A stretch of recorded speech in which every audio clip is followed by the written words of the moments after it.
नमस्कार, मैं हूं संजय शर्मा। आप देख रहे हैं 4 पीएम न्यूज नेटवर्क। प्रधानमंत्री संसद में बोले और हर बार की तरह सारी देश की गलती चाचा नेहरू पे डाल दी, कांग्रेस पे डाल दी। मैंने अभय द्विवेदी के संग रोज शो करता हूं। मैंने उनसे पूछा, नेहरू जी चले गए, राजीव गांधी चले गए, इंदिरा गांधी चले गए, अब मोदी जी कब तक ये कांग्रेस कांग्रेस कांग्रेस चिल्लाते रहेंगे? एक बार भी नहीं बताया कि जिन ट्रंप के लिए वहां जाके प्रचार कर रहे थे, अब की बार ट्रंप सरकार, उन्हीं ट्रंप बाबू ने हमारे भारतीयों को पैरों में बेड़ी और हाथों में हथकड़ी डाल के वापस क्यों भेजा? एक भी बार नहीं बताया कि सबसे ज्यादा जो लोग वापस किए गए उसमें गुजरात के लोग थे। खेल क्या हो रहा है देश में? मैंने अभय जी से पूछा कि भारत की इतनी बेइज्जती क्या इससे पहले कभी हुई? बहुत रोचक बातचीत है। हमने जानने की कोशिश करी कि दिल्ली में सरकार किसकी बनने जा रही है, बिहार में नीतीश बाबू क्या करेंगे और योगी जी लाशों की संख्या क्यों छुपा रहे हैं। बेहतर बातचीत है, आपको मजा आएगा। पहले चैनल को सब्सक्राइब कर लीजिए, ज्वाइन कर लीजिए। कि चलते हैं अभय द्विवेदी के पास। 4 पीएम न्यूज नेटवर्क में स्वागत है अभय द्विवेदी आपका। प्रधानमंत्री जी ने बड़ा ओजस्वी भाषण दिया है, बताया कि कांग्रेस ने कितनी गलतियां करी, नेहरू जी ने कितनी गलतियां करी, देश का विकास तो सिर्फ उन्होंने किया है। और बड़ा जोश से बोले कि कांग्रेस ने एक राज में 8-8 दिन में चीनी के लाइसेंस मिलता था, गाड़ियों के लिए 8-10 साल लग जाते थे गाड़ी खरीदने के लिए, और हमने क्रांति कर दी। हम आए तो हमने सब कुछ बढ़िया कर दिया। सारी गलती नेहरू की और गांधी परिवार की थी। प्रधानमंत्री जी ने आज क्या क्या किया उल्लेखनीय, ये बताने में थोड़ी सी कंजूसी कर गए। ये नहीं बताया कि अमेरिका से जो लोग वापस आ रहे हैं उनके जो फोटो वायरल हो रहे हैं, उनके पैरों में बेड़ियां हैं, हाथों में हथकड़ियां हैं। तो आखिर वो जो कहने गए थे अब की बार ट्रंप सरकार, उस ट्रंप सरकार ने ये नतीजा दिया कि पैरों में बेड़ी और हाथों में हथकड़ी। ये सब बातें उन्होंने नहीं बताई। ये भी नहीं बताया कि आखिर सरकार की इतनी नाक क्यों कटी कि हमें न्योता तक नहीं मिला अमेरिका का। और ये भी नहीं बताया कि बाजार की ऐसी बैंड क्यों बजी हुई है, शेयर मार्केट में लाखों करोड़ रुपए क्यों डूब गए हैं। ना वो उन्होंने बेरोजगारी पे ना किसानों पे बात करी। प्रधानमंत्री जी इतनी बढ़िया बढ़िया लच्छेदार जो भाषण देते हैं, उनको समझ नहीं आता कि देश का अब आम आदमी जागरूक हो गया। वो जानता है, अरे चाचा नेहरू ने नहीं किया, गांधी ने नहीं किया, तभी तो आप आ गए। 11 साल से आप हो। आप अपनी उपलब्धियां बताओ कि बेरोजगारों को क्या कर रहे हो, किसानों को क्या कर रहे हो, मिडिल क्लास को केवल इनकम टैक्स में राहत देके रह गए, महंगाई तो कम नहीं हुई। आखिर क्यों प्रधानमंत्री जी इन मुद्दों पर बात नहीं करना चाहते? संजय जी, अगर प्रधानमंत्री केवल इतना बता देते राज्यसभा में बोलते हुए कि भारत में हरियाणा और पंजाब के गरीब लड़के डंकी मारकर या अपनी जमीन बेचकर अमेरिका क्यों जाते हैं या भारत छोड़कर सीमा पार क्यों जाते हैं पैसे कमाने के लिए। उन्हें हरियाणा और पंजाब भारत के गरीब प्रांत नहीं है। हम सब लोग जानते हैं कि भारत में हरित क्रांति के दो सबसे ज्यादा, अगर कोई प्रांत जिनको स्टार प्रोविंस कहा जा सकता है, स्टार स्टेट कहा जा सकता है, तो वो हरियाणा और पंजाब है।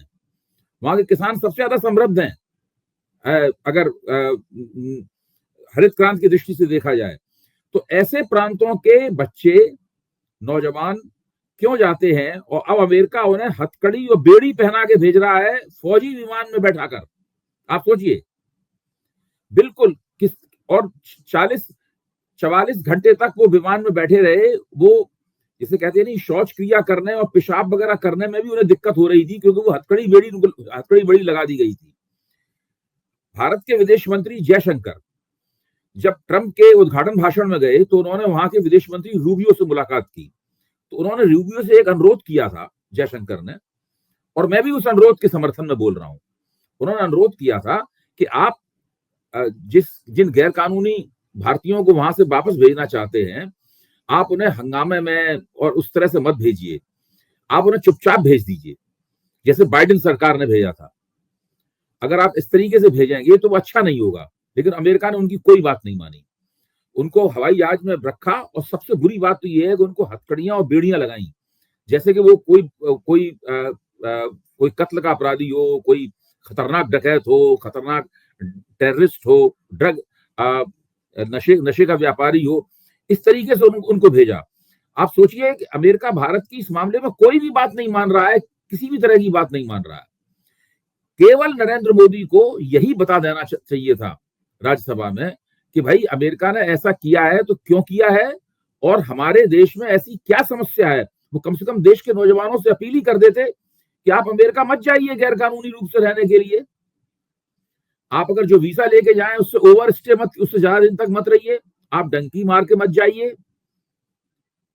देखिए ये भारत के लिए कितनी अपमानजनक बात है। वो चाहते तो ये भी कह सकते थे कि जो फोर्स की लिस्ट आई है सबसे मजबूत देशों की, उसमें भारत का नाम हटा दिया गया है पहले 10 देशों में से 10वें नंबर पे इजराइल का नाम आ गया है, इसमें फोर्स की आलोचना कर देते। इसमें कुछ भी नहीं किया उन्होंने। वो पुरानी घिसी एक ऐसा रिकॉर्ड है जो अटक गया है। जो पुराने रिकॉर्ड होते थे अटक जाते थे तो एक ही बात बार बार सुनाई पड़ती थी उसके अंदर। नरेंद्र मोदी का रिकॉर्ड अटक गया है, वो दूसरी कोई बात बोल ही नहीं पा रहे हैं कतई। मुझे लगता है कि जब उन्होंने दिल्ली की राजनीति शुरू की थी, यानी जब 2014 में लोकसभा का चुनाव लड़ रहे थे, उनके नेतृत्व में भाजपा लड़ रही थी, उस वक्त के आप उनके भाषणों को देख लीजिए।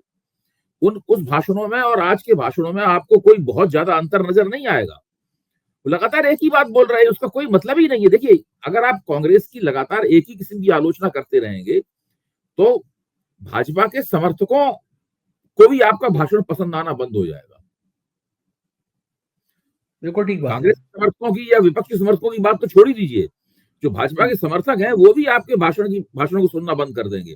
और यही उनकी स्थिति भी हो गई है नरेंद्र मोदी की। अब तो सुना ये जाता है कि जब वो टीवी चैनल पे आते हैं तो लोग चैनल बदल देते हैं। मन की बात वो मन में ही रख जाती है, उनकी लोग पसंद नहीं करते। लेकिन मैं समझ नहीं पा रहा कि प्रधानमंत्री जी को ये एहसास है या नहीं है। आपने कभी अभय दुबे जी देखा है कि आप तो इतने सालों से पत्रकारिता कर रहे हैं, इतने शिखर पे रहे हैं आप, इतनी बुरी तरह से इतने बेइज्जत करके कि भारतीयों को कहीं विदेश से भेजा गया हो? भारत कभी नहीं। बहुत मुझे जब मैंने अखबार में पढ़ा उनको हथकड़ियां बेड़ियां लगी हुई थी, तो मैं आपको बताऊं मेरा खून खोल गया गुस्से से।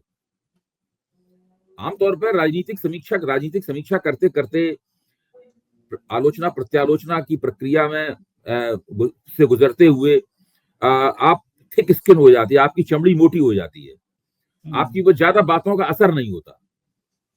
लेकिन हमारे बच्चे भारत में रोजगार न होने की वजह से, गरीबी के कारण अमेरिका गए।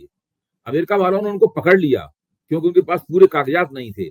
उसके बाद उन्होंने जिस तरीके से भेजा है उनको, इससे ज्यादा अपमानजनक बात कोई नहीं हो सकती। ये जो बच्चे आए हैं, ये लड़के जो नौजवान आए हैं, इससे ज्यादा अपमानजनक कुछ नहीं हो सकता। सही बात जो है। हुआ है, इसमें से कई लोग ऐसे हैं जिसके पास 2.5 एकड़ जमीन थी बाप के पास, उसमें से 2 एकड़ जमीन बेच दी उन्होंने ताकि अमेरिका जाने के लिए पैसे की जुगाड़ हो सके। अब वो माथा पकड़ के बैठे हुए हैं, उनकी पूरी जिंदगी इसमें बर्बाद हो गई। दूसरे, एक और बात मेरे दिमाग में आई, मैं आपको साझा करना चाहता हूं। नरेंद्र मोदी की आर्थिक नीति क्या है?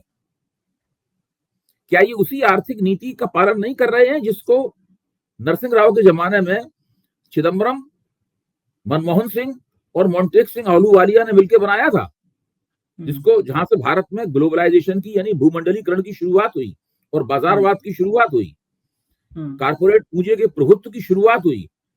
उसी नीति का तो पालन कर रहे हैं यहाँ पर। भारतीय जनता पार्टी ने उस नीति में कुछ भी नहीं जोड़ा है। जो अर्थनीति पीवी नरसिंह राव के नेतृत्व में बनी थी, उसी अर्थनीति का नरेंद्र मोदी पालन कर रहे हैं। ये कांग्रेस सरकार की बनाई हुई अर्थनीति है और आप कांग्रेस को गाली दे रहे हैं, तथ्यों से मुंह मोड़ रहे हैं। इनकी बात पर मुझे तो नहीं लगता कि नरेंद्र मोदी की बात अब कोई सुनता है इस देश में। अच्छा अभय जी, सबसे ज्यादा ताज्जुब की बात है, सोशल मीडिया पे खबरें भी आ रही हैं लगातार, लोग कह रहे हैं कि जो वापस किए गए हैं हथकड़ी बेड़ी लगा के, उसमें सबसे ज्यादा लोग गुजरात के हैं। वो गुजरात जो तरक्की का मॉडल था, जो विकास का मॉडल था, वहां के लोग अगर इतनी तरक्की है, इतना विकास है, तो भाग भाग के डंकी करके अमेरिका क्यों जा रहे हैं? मैं संजय जी, गुजरात भी भारत का समृद्ध प्रांत माना जाता है। गुजरात समृद्ध प्रांत है, पंजाब समृद्ध प्रांत है, हरियाणा समृद्ध प्रांत है। इसके बच्चे अमेरिका क्यों जाते हैं गैर कानूनी रूप से? इस बात का जवाब कौन देगा? आज मौका था, सदन में बोल रहे थे नरेंद्र मोदी, उन्हें देना चाहिए था इस बात का जवाब। ताजी घटना है, इसके ऊपर बोलना चाहिए था। पुराना घिसा पड़ा रिकॉर्ड चलाने से क्या होगा? और क्या कारण बता देते कि देखिए, इस क्यों देश जाते हैं? में लगातार गरीबी बढ़ती जा रही है। गरीबी और अमीरी के बीच की खाई बढ़ती जा रही है। लोगों के पास रोजगार नहीं है।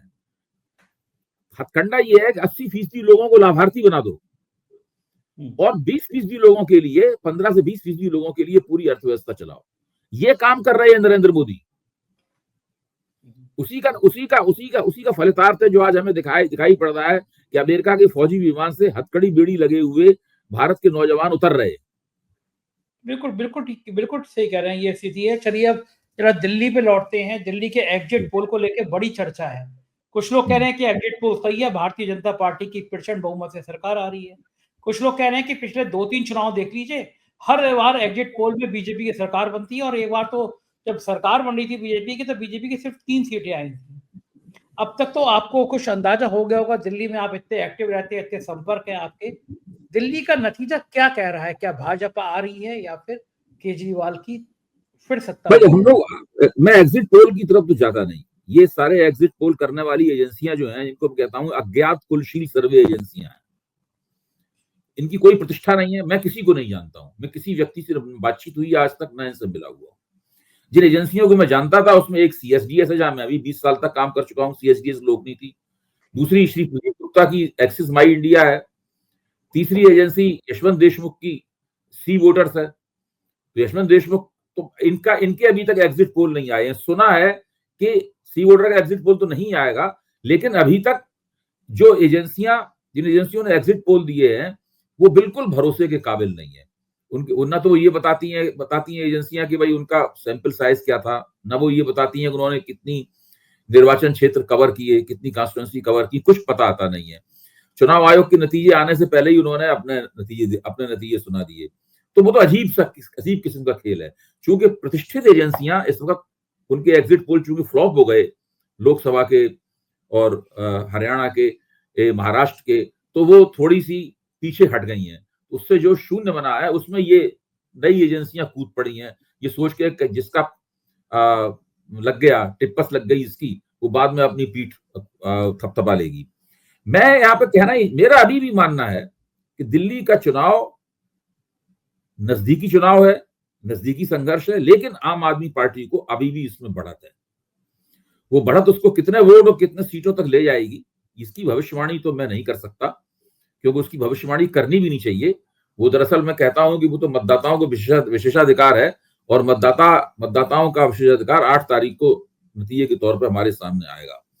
लेकिन किसी भी तरीके से मुझे ये नहीं दिख रहा है कि भारतीय जनता पार्टी आम आदमी पार्टी से आगे है। अच्छा, ये फायदा क्या होता है? एग्जिट पोल अगर इस तरह गलत हो जाएंगे तो उन एजेंसियों पर सवाल लगेंगे। जैसे जब लोकसभा चुनाव थे, आपको याद होगा, हर एग्जिट पोल कि साहब 400 पार, पौने 400, 400, सवा 400, इससे नीचे कोई बात ही नहीं कर रहा था, और सरकार पूर्ण बहुमत की भी नहीं बन पाई मोदी जी की। तो ये जो आपको तो याद होगा, एक बार तो एक चैनल वाले पे रोने लगे थे भाई ऐसे सारे। तो ये फिर गलत, ये बातें क्या मैनिपुलेशन होता है, सट्टा बाजार होता है इसके पीछे? क्या लगता है आपको, खेल क्या है? ये ऐसे गलत आंकड़े, गलत सर्वे क्यों देते हैं? मैं भी नहीं इस बात को समझ पाया। देखिए, ओपिनियन पोल में अगर कुछ मैनिपुलेशन किया जाए, किसी का पक्ष लिया जाए, किसी का पक्ष किसी के खिलाफ ओपिनियन पोल दिखाया जाए, तो बात समझ में आती है। क्योंकि ओपिनियन पोल के वक्त आप हवा बनाने में आपको ओपिनियन पोल एक भूमिका अदा कर सकता है। लेकिन एग्जिट पोल में तो आपके आंकड़े 2-3 दिन बाद आपकी उसकी पोल खुल जाएगी। सही बात एग्जिट है। पोल में तो ये नहीं दिखाना चाहिए। और जिन लोगों ने ये किया उनको उसका बड़ा नुकसान उठाना पड़ा। देखिए, इन लोगों की दुकान बंद हो गई है। हाँ, साख खराब हो गई ना। हाँ, बहुत बहुत साख खराब हुई है। यहाँ तक कि जैसे कि एक्सिस माई इंडिया है, वो तो किसी चैनल पे आते नहीं है, वो तो केवल सोशल मीडिया पे अपना पोल जारी करते हैं। यशवंत देशमुख को भी बड़ा संकोच होता है सीटें बताने में। वो कहते भी हैं कि भाई हम सीटें बताने में अब हमें काफी संकोच हो गया, इस सर्कस के हम खिलाड़ी थे, उन्हीं के शब्द हैं, अब हम नहीं सर्कस में भाग लेना चाहते। तो ये इस तरीके से मामला चल रहा है। हाँ, तो ठीक बात है। देश ने तमाम इस तरह के एग्जिट पोल देखे हैं जो बाद में गलत साबित हुए, फर्जी साबित हुए, तो आदमी को दुख तो लगता है। लेकिन हाँ, सनसनी फैलती है ऐसी चीजों से कि आदमी को बड़ा, राजनीति मेरे ख्याल से अभी भी देश में इतनी ज्यादा लोगों के खून में शामिल है ना, कि हमको लगता है कि हर चीज की बात राजनीति है, राजनीति केंद्र में है। ये जो अमेरिका वाली खबरें हैं ये भी लोगों को विचलित कर रही हैं। मिडिल क्लास में जहां आप रहते हैं या जहां मैं रहता हूं, आपको लगता है कि मिडिल क्लास में जो सोसाइटीज हैं, क्योंकि वो अधिकतर लोग मिडिल क्लास के लोग ही रहते हैं उसमें, उन सोसाइटी में रहने वालों का जो माइंड स्टेक है, मानसिक स्थिति है, वो अब 2014 में थी क्या, अभी भी अभय देओल जी बची हुई है कि हमारे साहब जो है वो भगवान विष्णु का अवतार हैं और अब सब कुछ बदल देंगे, या उन मानसिक स्थिति में कुछ चेंज आया है? बहुत बदलाव हुआ है संजय जी, बदलाव बहुत हुआ है। लेकिन जिसको आप मध्य वर्ग कह रहे हैं, पहली बात तो वो मध्य वर्ग क्या है, ये उसकी परिभाषा क्या है, ये बहुत विवादास्पद है। किसको हम मध्य वर्ग कहेंगे, किसको नहीं मध्य वर्ग कहेंगे। वैसे दिल्ली कहा जाता है कि मध्यवर्गीय लोगों का शहर है, लेकिन क्या 40,000 रुपए महीने तक कमाने वाला मध्य वर्ग में आता है? 12 लाख रुपए महीने कमाने वाला, जिसको इनकम टैक्स में रियायत दी गई है, वो निश्चित रूप से मध्य वर्ग में आता है, इसमें कोई शक की बात नहीं। वो निश्चित रूप से मध्य वर्ग में आता है। लेकिन इसके नीचे ऐसे ही आप जाते हैं, आप 50,000, 40,000, 30,000, 20,000 रुपए कमाने वाला व्यक्ति क्या मध्य वर्ग में आता है? मैं नहीं मानता हूं मध्य वर्ग में आता है। वो दिल्ली का गरीब आदमी है। और जैसा कि इंडियन एक्सप्रेस में छपा था, अगर मान लो आमदनी को एक सीढ़ी माना जाए, तो जैसे जैसे आप उस सीढ़ी को चढ़ेंगे, जैसे जैसे ऊपर के हिस्से में बढ़ेंगे, वैसे वैसे वहां भारतीय जनता पार्टी के समर्थक आपको मिलने शुरू हो जाते हैं। जब तक आप सीढ़ी में मध्य से थोड़ा ऊपर से भी नीचे जाते हैं, वैसे वैसे भारतीय जनता पार्टी के समर्थक घटने शुरू हो जाते हैं। मैं दिल्ली के चुनाव के संदर्भ में ये बात कह रहा हूं। और मैं ये मानता हूं कि जो पिरामिड है आमदनी का, जो पिरामिड का आधार है, मतलब वो आधार आम आदमी पार्टी के समर्थन का आधार है। इसलिए मैं कह रहा हूं कि आम आदमी पार्टी को बढ़त है। नरेंद्र मोदी जब प्रधानमंत्री पद के उम्मीदवार के तौर पर संघर्ष कर रहे थे, पहला चुनाव लड़ा, फिर दूसरा उन्होंने चुनाव लड़ा, उस वक्त मध्य वर्ग में उनके प्रति एक तरह की दीवानगी देखी जाती थी। आज वो दीवानगी नहीं है। राहुल गांधी के ग्राफ में जो बढ़ोतरी हुई है, कांग्रेस के ग्राफ में जो बढ़ोतरी हुई है, वही इस बात का अपने आप में प्रमाण है कि अब नरेंद्र मोदी के प्रति वो दीवानगी नहीं रही। आपको पढ़े लिखे खुशहाल मध्य वर्ग में, सीढ़ी में ऊपर के हिस्से वाले मध्य वर्ग में भी ऐसे बहुत से लोग मिल जाएंगे जो पहले नहीं मिलते थे, जो आज कांग्रेस और राहुल गांधी के समर्थक। तो कहते हैं कि इन लोगों को एक मौका देके देखा जाए। ये तो लोकसभा का संदर्भ है, और विधानसभा के संदर्भ में हम लोग चर्चा कर ही चुके हैं। दिल्ली में आम आदमी पार्टी निम्न मध्यम वर्ग, निम्न वर्ग और उनसे भी ज्यादा गरीब लोगों की नुमाइंदगी कर रही है। सीधे सीधे दिल्ली में ये मुकाबला जो है वो खुशहाल अमीरों और गरीबों के बीच का मुकाबला है। भारतीय जनता पार्टी को ज्यादातर वोट जो है उनके प्राप्त होंगे और इनको ज्यादातर वोट इनके प्राप्त होंगे। देखो ठीक बात है। और अभय जी, मैं ये समझना चाहूंगा आपसे, क्योंकि दिल्ली के तुरंत बाद अब अगला चुनाव बिहार का है, और बिहार में जो चीज के रंग ढंग है वो बड़े अलग किस्म के हैं। कुछ भूलने भी लगे हैं, कुछ राजनीति की बातें भी करने लगे हैं, बेटे की एंटी की बात भी हो रही है। तो क्या जो जो नतीजे आएंगे इसका इंडिया गठबंधन पे भी असर पड़ेगा? मान लीजिए कांग्रेस को कोई सीट नहीं मिली, कांग्रेस को नुकसान हुआ, तो बिहार में क्या तेजस्वी कांग्रेस को कम सीटें देंगे या उतना ही सम्मान देंगे? इंडिया गठबंधन में केजरीवाल रहेंगे नहीं रहेंगे? जो केजरीवाल को सपोर्ट कर रहे थे वो लोग रहेंगे नहीं रहेंगे? क्या लगता है दिल्ली के नतीजे अब इंडिया गठबंधन पर भी असर डाल सकते हैं? मुझे नहीं लगता कि दिल्ली के नतीजे इंडिया गठबंधन पर असर डालेंगे। अरविंद केजरीवाल चुनाव जीते हैं हारे, वो इंडिया गठबंधन में रहेंगे। तमाम जो इंडिया गठबंधन की क्षेत्रीय पार्टियां हैं वो अरविंद केजरीवाल के पक्ष में यहाँ पर खड़ी हुई हैं। जहां तक बिहार का सवाल है, बिहार की राजनीतिक स्थिति और दिल्ली की राजनीतिक स्थिति में जमीन आसमान का फर्क है। कांग्रेस की बिहार में एक अलग तरह की स्थिति है। कांग्रेस बिहार में जो महागठबंधन है उसके अंदर कांग्रेस ने कई बार छोटी ताकत होने के बावजूद भी एक महत्वपूर्ण भूमिका का निर्वाह किया है महागठबंधन में।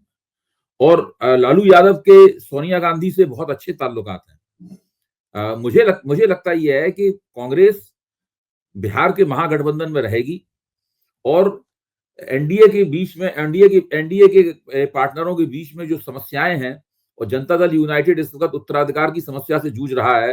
नीतीश कुमार ने अपने बेटे को उत्तराधिकार के लिए तैयार करना शुरू कर दिया है। हालांकि उनका बेटा शुरू में तो कहता था एक जमाने में कि उनको राजनीति में दिलचस्पी नहीं है और कभी राजनीति में आने की उसने कोशिश भी नहीं की। ये भी एक सही बात है। नीतीश कुमार ने भी कभी राजनीति में लाने की कोशिश नहीं की, लेकिन अब उसको झाड़ पहुंचकर तैयार करके कुछ सिखा पढ़ा के राजनीति में लाने की जो कोशिश हो रही है, तो उससे लगता है कि जनता दल यूनाइटेड में नीतीश कुमार के उत्तराधिकारी की खोज शुरू हो चुकी है। ये स्थिति जो है वो जनता दल यूनाइटेड की स्थिति को थोड़ा सा, जिसे कहते हैं, अनिश्चित बना देती है, और महागठबंधन निश्चित रूप से इस अनिश्चितता का फायदा उठाएगा। और कांग्रेस महागठबंधन की वहां बहुत महत्वपूर्ण घटक है वहां पर। और मुझे लगता है कि कांग्रेस की भूमिका बिहार के चुनाव में दिल्ली से ज्यादा सकारात्मक होगी। अच्छा, आप नीतीश का क्या लगता है कि नीतीश आखिर तक बीजेपी के साथ ही चुनाव लड़ेंगे या नीतीश और तेजस्वी फिर एक हो सकते हैं? बार-बार नीतीश को लेके बयान आता है कि आज की तारीख में तो यही लग रहा है कि नीतीश कुमार अभी भारतीय जनता पार्टी के साथ रहेंगे, और भारतीय जनता पार्टी भी उनको अपना साथ रखना पसंद करेगी। अभी तक भाजपा की तरफ से जो संकेत भी आए हैं, अगर कुछ संकेत गड़बड़ हुआ तो संकेतों में फौरन संशोधन किया गया है। अभी भाजपा इतना विश्वास अर्जित नहीं कर पाई है कि वो अकेले चुनाव लड़ सके, और मुझे नहीं लगता कि ऐसी कोई स्थिति बनेगी कि नीतीश कुमार फिर महागठबंधन में जाएं और लालू और नीतीश की जोड़ी फिर से मंच पर आए। उसके बाद क्योंकि एक तो तेजस्वी को राष्ट्रीय जनता दल ने मुख्यमंत्री पद का चेहरा भी घोषित कर दिया है, यही मान के अगर उन लोगों को जरा भी संभावना होती कि नीतीश आ सकते हैं तो कभी भी वो तेजस्वी यादव को मुख्यमंत्री पद का चेहरा घोषित नहीं करते। अभी हाल ही में जो उनकी कॉन्फ्रेंस हुई थी उसमें तेजस्वी यादव को मुख्यमंत्री पद का चेहरा घोषित कर दिया ना उन्होंने। तो इसका मतलब उन्हें यकीन है कि ये इधर आने वाले हैं नहीं, अब उनको खुद ही अपनी दम पे लड़ना पड़ेगा महागठबंधन। अच्छा, लगता क्या है कि जो वोट बैंक है नीतीश का, जो पिछड़े नीतीश के संग जुड़े हैं, क्या वो उतने इंटैक्ट रह पाएंगे नीतीश के इस वाले कार्यकाल में? कुछ चीजें ऐसी हैं जो लोगों को नाराज कर रही हैं? भाई, नीतीश कुमार के पास जो 16-17% वोट है वो कुर्मियों का है और अति पिछड़ों का वोट है। इन्हीं दो का वोट है नीतीश कुमार के पास। और बाकी जो दलितों का वोट है, महादलितों का वोट है। अब दलित और महादलित में तो बिहार में अंतर रह नहीं गया। वो कैटेगरी जरूर अलग बनाई थी, लेकिन अब सभी महादलित हो गए हैं बिहार में। पासवानों को भी महादलित घोषित कर दिया गया है, तो वो महादलित की कैटेगरी उस तरह प्रभावी नहीं रह गई। तो वो चिराग पासवान के पास वोट है, और नीतीश और चिराग पासवान दोनों एक ही गठजोड़ में है। ये स्थिति है वहां पर। तो सबसे बड़ी चुनौती इस मामले में बिहार के संदर्भ में मुझे लगता है कि तेजस्वी यादव के पाले में है। तेजस्वी यादव अगर अति पिछड़े समाज का एक छोटा हिस्सा भी अपनी तरफ जीत पाते हैं, अगर 20% वोट भी अति पिछड़े समाज की अपनी ओर खींच सकते हैं, तो वो ये बिहार का चुनाव जीत सकते हैं। और जिस दिन उन्होंने अति पिछड़ों का एक हिस्सा अपनी ओर खींच लिया, उस दिन नीतीश कुमार की प्रासंगिकता भी बहुत कम रह जाएगी। हाँ, बिल्कुल ठीक कह रहे हैं। चलते चलते हम थोड़ी सी बात उत्तर प्रदेश की कर लेते हैं। महाकुंभ चल रहा है। क्या लग रहा है कि योगी आदित्यनाथ का जो कद बढ़ रहा था बहुत तेजी से, लोग उनको प्रधानमंत्री पद का उम्मीदवार मान रहे थे, और ये मान रहे थे कि अगर योगी आदित्यनाथ ये कुंभ बहुत अच्छी तरह से निपटा लेते हैं, तो ये माना जाएगा कि वो एक बेहतर एडमिनिस्ट्रेशन भी दे सकते हैं। लेकिन कुंभ के भगदड़ के बाद आपको क्या लगता है कि योगी आदित्यनाथ की राह में कुछ बाधाएं आई हैं, एक डेंट पड़ा है? और जिस तरह योगी जी ने जिस तरीके से उस कुंभ का पूरा वितान ताना था, इतने विशाल कुंभ की परिकल्पना की थी, उसी से लग रहा था कि ये इसमें कभी भी गड़बड़ हो सकती है। वो जैसे योगी जी ने कहा है ना, योगी जी ने आलोचना करते हुए कहा था, ये लोग तो दुर्घटना की प्रतीक्षा कर ही रहे थे, चाहते थे कि दुर्घटना हो जाए। ये हमारी चाहने से और हमारी प्रतीक्षा करने से दुर्घटना नहीं होती है। जितना बड़ा उन्होंने कार्यक्रम किया था और जिस तरीके से उसमें वीआईपी प्रोटोकॉल उन्होंने लगवाया योगी जी ने, उसी से लग रहा था कि इसमें कुछ ना कुछ गड़बड़ जरूर होगी। वहां से रोज, संजय जी आपको ध्यान होगा, खबरें आती थी कि लोग 10-10 किलोमीटर, 12-12 किलोमीटर चल रहे हैं, 20-20 किलोमीटर। क्योंकि वीआईपी प्रोटोकॉल की वजह से उनके रास्ते बदल दिए जाते हैं, रास्ते रोक दिए जाते थे, तो लोगों को बहुत दिक्कत थी। ये जो पूरी स्थिति है कुंभ की, ऐसी स्थिति में अब लोग जाते हैं, टेंट लेते हैं, 10,000 रुपए रोज पर, 20,000 रुपए रोज पर, कहीं कहीं तो 2 लाख रुपए रोज पर भी टेंट है। तो ऐसे ही एक तो इस तरह के श्रद्धालु हैं जो बिल्कुल पिकनिक के तौर पे उस कुंभ को अपना रहे हैं। वो तो अब ऐसे टेंट में आप रहेंगे तो आप पिकनिक ही कर रहे हैं वहां पे। और दूसरी तरफ सामान्य व्यक्ति है जो अपनी अटैची कंधे पर रखे हुए है, अपनी बूढ़ी माँ को साथ लिए जा रहा है, और फिर वो भगदड़ का शिकार हो रहा है, अव्यवस्था का शिकार हो रहा है। भगदड़ एक नहीं, एक से ज्यादा भगदड़ें हुई हैं। अब तो सारी बातें निकल के सामने आ गई है ना। एक जगह आग नहीं लगी, एक से ज्यादा जगह आग लगी है। और सबसे बड़ी दुर्भाग्य, लाशों की संख्या ये जिम्मेदारी मुख्यमंत्री आदित्यनाथ की जिम्मेदारी है। और उनको इसका जवाब देना पड़ेगा, इसका राजनीतिक नुकसान भी उनको उठाना पड़ेगा। कोई दुनिया की ताकत उनको उस राजनीतिक नुकसान को भुगतने से नहीं रोक सकती। जरूर होगा उनको राजनीतिक नुकसान। पहले ही तमाम लोगों ने कहा था कि योगी जी अगर इस कार्यक्रम को अच्छी तरीके से नहीं कर पाए तो उनके राजनीतिक भविष्य पर सवालिया निशान लग जाएगा। देखिए, आला कमान के भाजपा आला कमान ने उनका बचाव नहीं किया है। भाजपा आला कमान की तरफ से किसी बड़े नेता ने आगे बढ़कर, जिस तरह योगी आदित्यनाथ ने अपना बचाव किया है, उस तरह की भाषा में किसी बीजेपी की सेंट्रल आला कमान के किसी व्यक्ति ने योगी आदित्यनाथ का बचाव नहीं किया है। जाहिर है कि आने वाला समय राजनीति के लिए उनके लिए बहुत मुश्किल होने वाला है। बहुत बहुत शुक्रिया अभय जी, आपने हमें समय दिया। Thank you. ये थे अभय दुबे जी और मुझको यकीन है बातचीत आपको पसंद आई होगी। मुझे आपकी राय का इंतजार है। कुंभ में के लिए हम लोगों ने एक हेल्पलाइन नंबर दिया है। यदि किसी को कोई श्रद्धालु किसी खो गया है तो हमें बताइए, हम आपकी बात सरकार तक पहुंचाएंगे। शुक्रिया, थैंक यू।